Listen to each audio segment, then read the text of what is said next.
Other news tonight, Clinton Township has really become the end point for the heartbreaking odyssey of a 14-year-old British girl and a story that made international headlines. It's an extraordinary tale. Guy Gordon joins us live where the teen is now, Guy, cryogenically frozen in hopes of one day living again.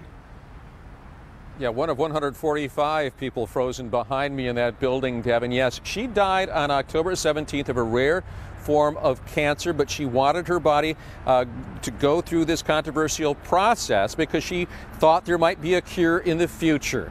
So while she was fighting cancer in the hospital, she was also fighting for what she saw as her future in court. At 14, she could not legally make the choice, and her parents clashed over approval.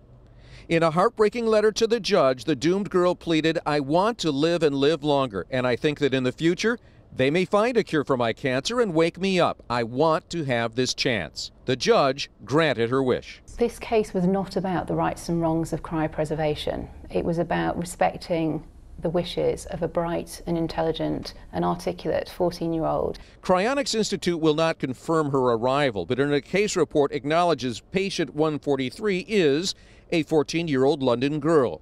She was injected with an organ preservative, her body temperature lowered to negative 196 centigrade.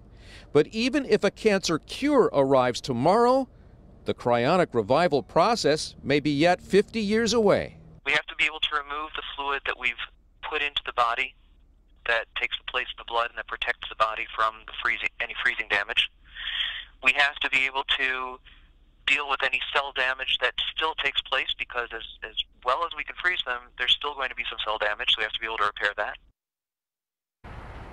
So this revival process still has a long way to go. The judge actually visited this girl in the hospital because she was too ill to attend in court, and he said ultimately he was inspired by the valiant way she was approaching this. We're live from Clinton Township. I'm Guy Gordon, Local 4. Devin, back to you. Wow. So, Guy, what was the father's objection?